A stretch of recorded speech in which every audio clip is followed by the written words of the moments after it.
BC, it's Ron. Thanks for stopping by. Hope everybody's doing well on this St. Patrick's Day. Wow, it's been a while since I had a new video up. Like 6 weeks or something like that? New recent finds video anyway. Yeah, it's been about 6 weeks. So I got a stack of albums to show today. And let me tell you a little short story. I know Vinyl Richie, he likes to tell little stories, so I'll tell one too. So a few weeks ago I went to the record store and they had this really long aisle of albums, probably a couple of feet deep per stack. And they're not like leveled, they're straight even. And I started at the end and I was going to work my way the other way. And there was a guy like maybe, I don't know, 4 or 5 feet farther away from me. And I noticed all the stacks of albums where this guy had been, they were all leaning forward. And I got a really bad pet peeve of that. I mean, I hate that. I think it's the responsibility of the person after they're done looking through the albums to push them back for the next person. And this guy had every damn row forward, and it ticked me off a little bit. So after I got done looking through my first row, I pushed it back, and there was like 3 more rows next to me, and I went boom, boom, boom. And I kind of peeked over at him, and he didn't look at me or anything. So I went through my next row, and he was still going down the rows. In every row that he'd finish, he'd leave them leaning forward. So there was like maybe 4 rows more ahead of me to where he was standing. So I went boom, boom, boom, right up next to him. Boom! He didn't say a word. He didn't look at me or anything.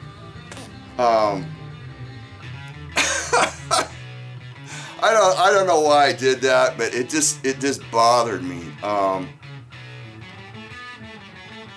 He didn't look like a guy that would kick my ass, so maybe that's why I did it. But he was a younger guy. He was probably, I don't know, early 20s or something like that. But yeah, he didn't say a word. But that kind of thing, it just bugs me. But anyway, that's my tale from the record store. Okay. Let me show this album. It's what's on the turntable right now. And it's a 1975 German reissue of Steamhammer's final album, Search. But they renamed it This Is Steamhammer for this reissue. Recorded in the winter of '71 and released in 1972. Originally released in Germany on the Brain label, which was a famous krautrock progressive label. And this album is progressive rock, a lot different from their earlier releases, which is more blues, jazzy rock. And so yeah, this is the final lineup, and very cool, excellent album. It peters out at the end with a drum solo that goes on way, way too long. But the first 3/4 of the album are really cool. So they had on the lead vocalist, they brought in the singer from Fuzzy Duck, a band who I'm not familiar with. So he's the lead singer on this album. And they also brought in Louis Cinemo, who was the original bass player in Keith Ralph's Renaissance. And then he would later go on and do some other things. But there's a couple of singers on this album that do backing vocals. And we're getting to that part right now. So I want to turn it up a little bit for a minute, so you could get a good listen to the vocal.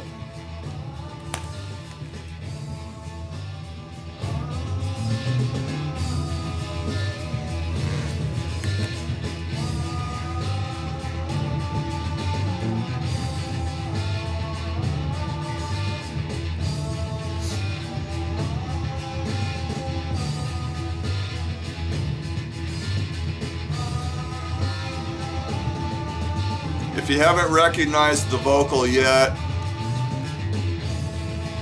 you'll be able to get a better hearing of it in a minute. There we go.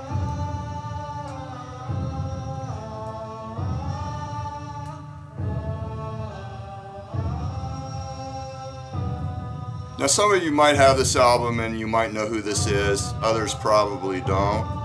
But do you recognize the vocal? It's Keith Relf from the Yardbirds and his sister Jane Relf.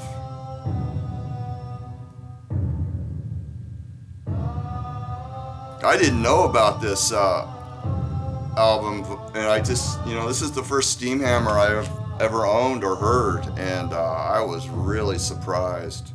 It was a joy to listen to. So he does backing vocals on 2 songs, and it's similar to this on both songs.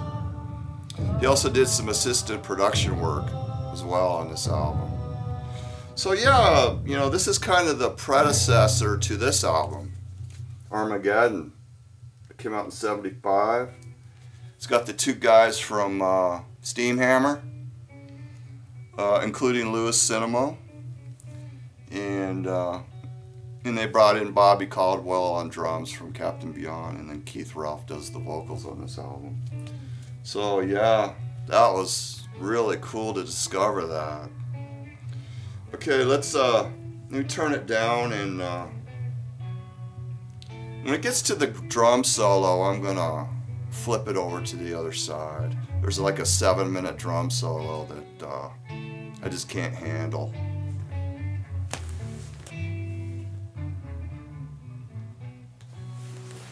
Okay, this next one, it's a reissue. Originally come out in 1982 of all years. It sounds actually more like 72. And it's by a band called High Speed and the Afflicted Man. And it's Get Stoned Easy. It was originally released on Bonk Records in the UK. And this is a Gershon reissue from a few years ago.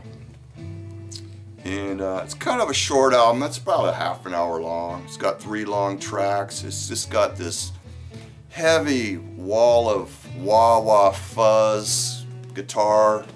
It's just insane.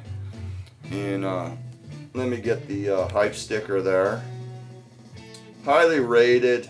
And man, I'm just so glad I picked this up. I saw it in the store, and oh, sorry about that. I saw it in the store, and I went home and I did some sampling of it, and I picked it up the next time I was there. So very cool. And I love this little warning that's on the back there.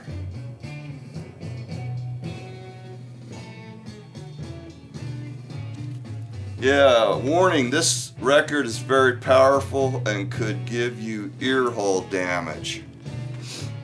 So yeah. Pretty cool. I'll probably do a little needle drop on that at the end of the video. Comes with this history of the band, photos.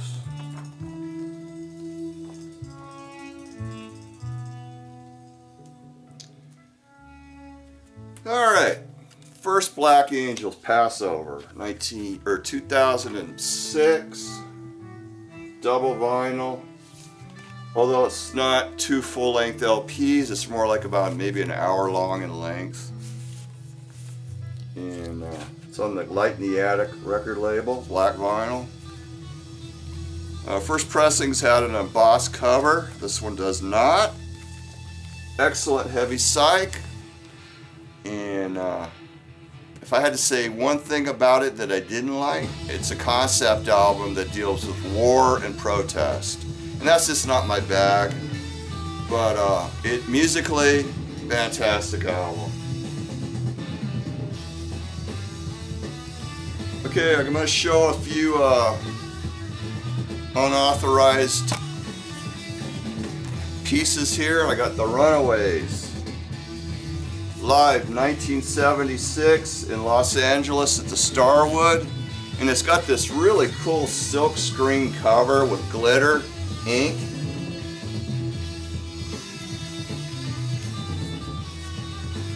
come out a few years ago. And it's on clear vinyl with blank labels. Sounds really good for when it was recorded.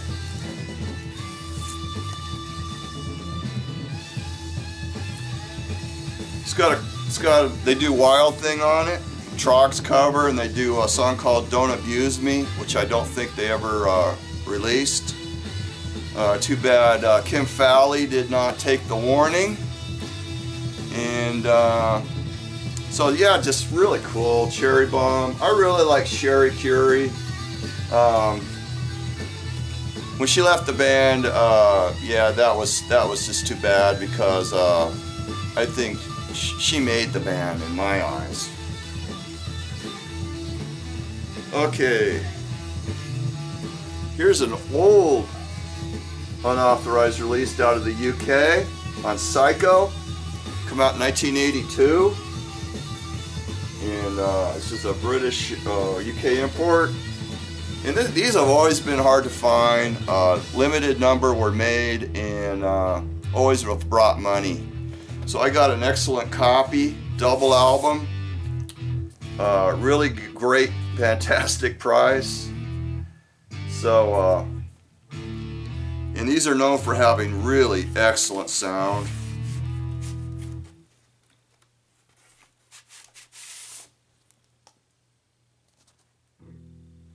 Something just fell out of the album cover. I wonder what that is. We shall see, we shall see. Oh, it's one of those things that sets off the alarm at the door. Okay. Yeah, really cool. Maiden of the Cancer Moon is what it's called. Recorded, I think there's a couple of different sources. One of them is the Fillmore East, June of '68. And the other one is a Pacific High recording studio. So it's like recorded live in a studio, broadcast, radio broadcast. I guess it's radio broadcast in 1968. So, real cool. Here's a pirate of the album, The City. Now that everything's been said, this came out on Ode Records in 1968. Now originals have have a color cover. This is black and white. This is a pirate, and it's got a white label. And this is old pirate, like from the 70s. And I think this came out when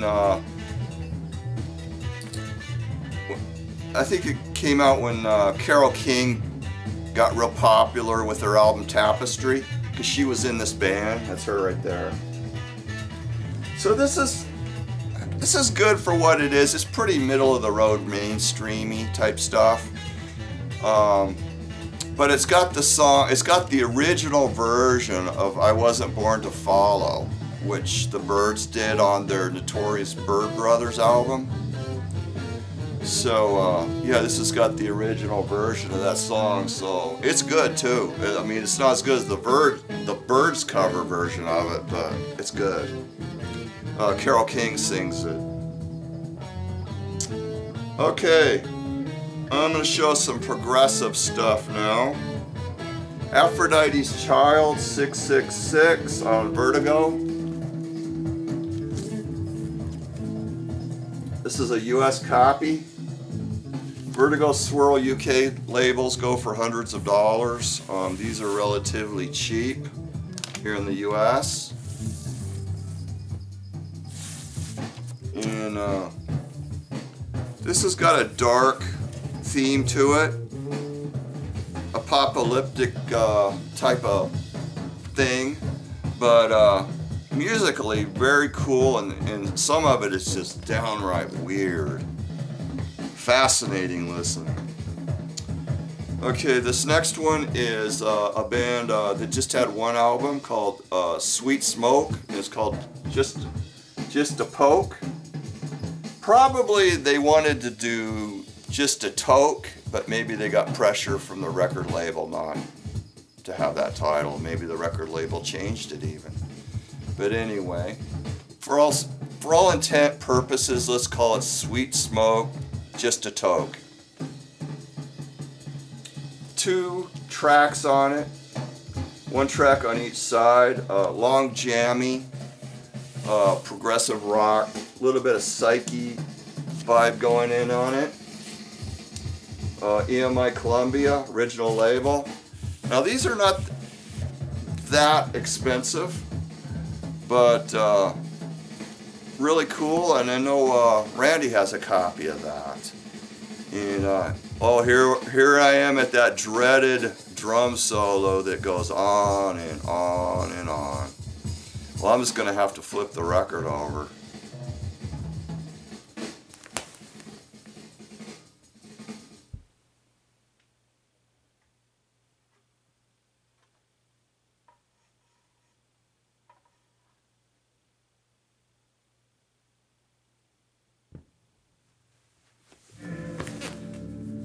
Alright, the next one is a band called Druid. And they only had 2 albums in Europe. I don't think they had an album here in the US. And this is their 2nd album called Fluid Druid, 1976. It's a little bit later in the prog rock field. And when I didn't know it, it was a blind buy. Comes with this cardboard inner. It's on the EMI label.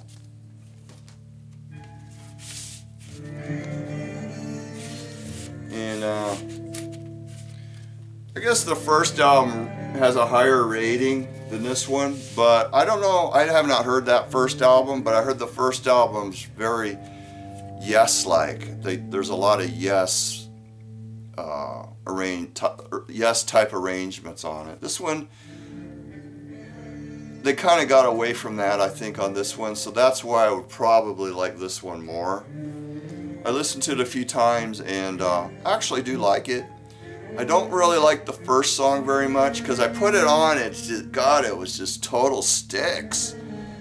I mean, the singer even sounded like Dennis DeYoung. So, but once I got past the first song, it was pretty good. So side 2, that especially was very cool. Okay, I'm going to show some 60s stuff that I picked up, originals.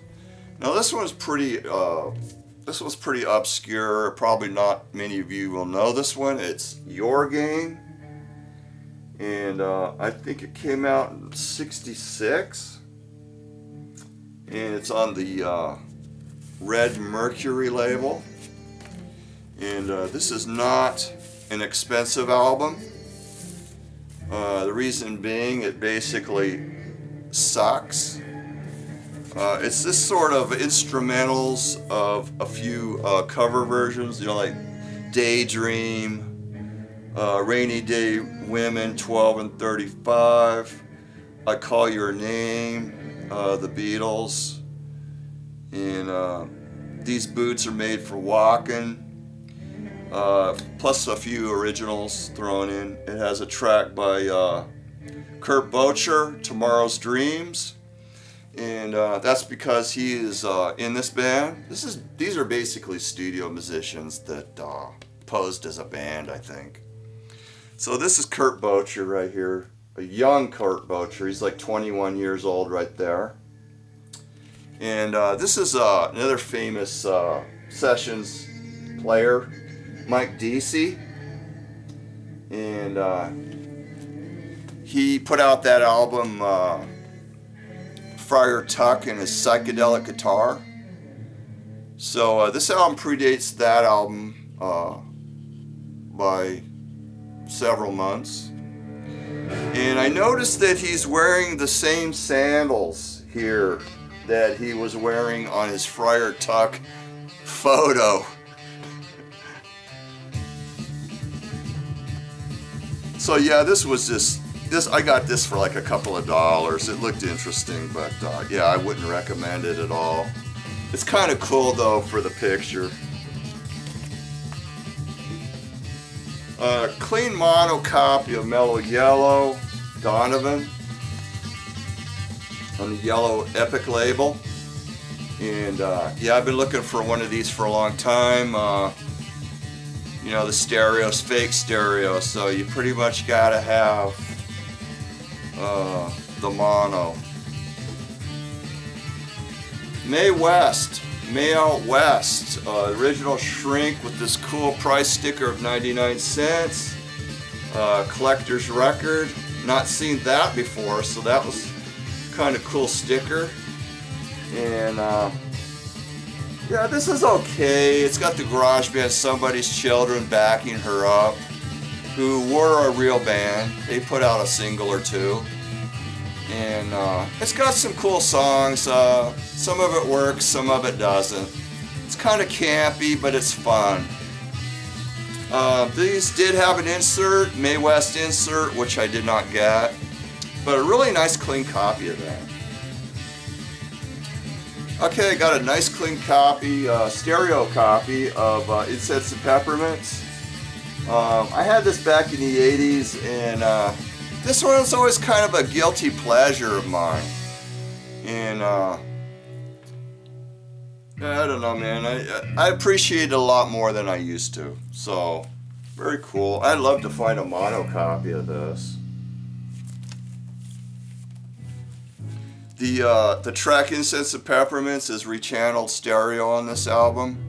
So that's you gotta either find a mono copy of this album or pick up the 45, which I did. I got a near mint copy of this. Real cheap. So it was a nice score. It's got the non-album B-side, Birdman of Alcatraz on the flip. And the vocalist on Incense and Peppermints, he was not even in the band. He was like a guest vocalist. And you know, this record was actually released originally as the T-H-E-E Sixpence. So that was the original band name for Strawberry Alarm Clock. So yeah, cool. I actually found this record garbage picking in the early 70s when I was a kid. So I remember this 45 very well. Oh, there's the other song with Keith and Jane Ralph vocals. Pisces, Aquarius, Capricorn, and Jones Limited. You're thinking, Ron, another copy?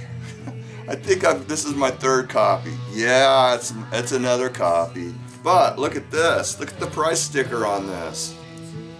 It says New Monkey Album. Is that cool or what? I mean, I've never seen that before. Have you guys? Oh, this was one that fell through the cracks, and it's excellent condition. I got it for like a quarter or a third of what it's valued at. And it's the first stained glass, Crazy Horse Roads.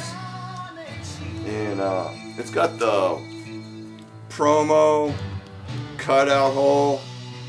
Always, you know, these were promos, but Vinyl Richie said he saw Capitol Records with that large bullet hole in the cutout bins too. So I get maybe, you know, Capitol utilized that bullet hole for promos and cutouts. So it's one of the two. So very cool. It's on the Rainbow Capitol label. It's kind of got a poppy, folky, psyche sound. Pretty solid through and through.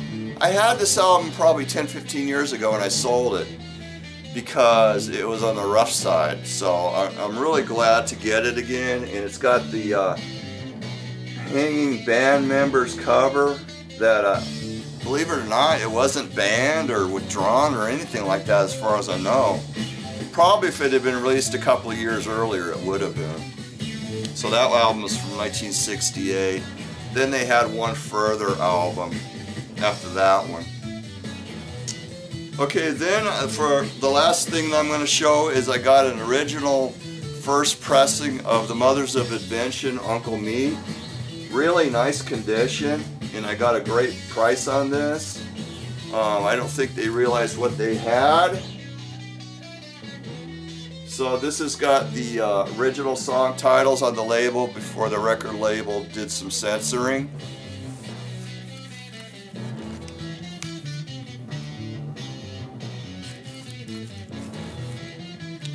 So yeah, the main reason, you know, Frank left Verve was because they were always messing with him with censorship and all this, you know.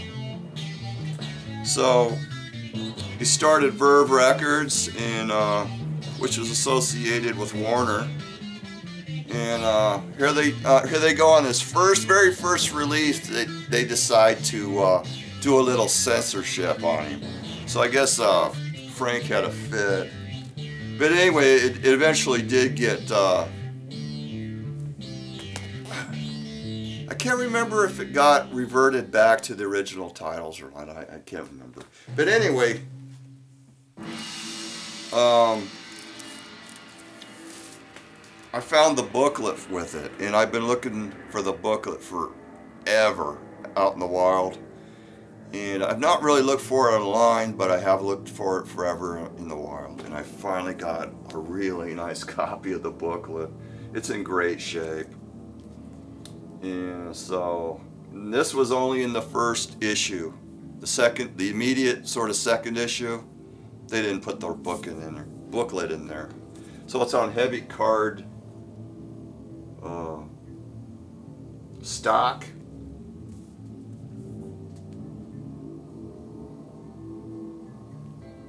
Probably should hold it back so you can see it. Yeah, I'd never seen one of these before. Very cool. This was going to be a soundtrack to a movie that Frank was working on, and I guess he ran into a lot of financial difficulties, and it never came out. It's never finished, or whatever the story was. Bits of it might have come out, I'm not sure, but I know that the movie is, to this day, I believe it's unreleased.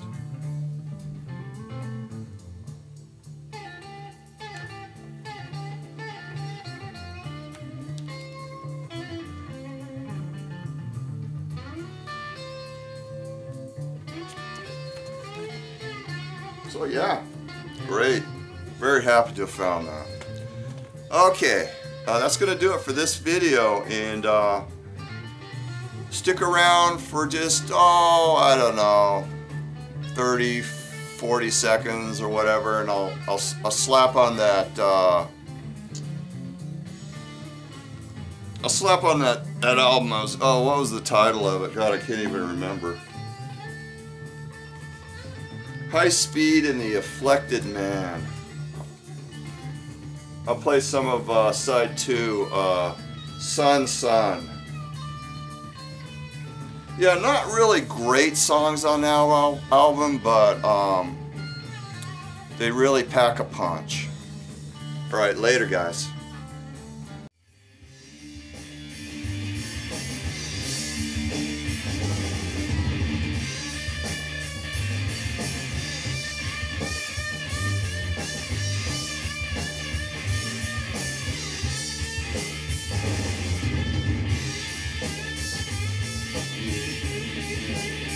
Yeah.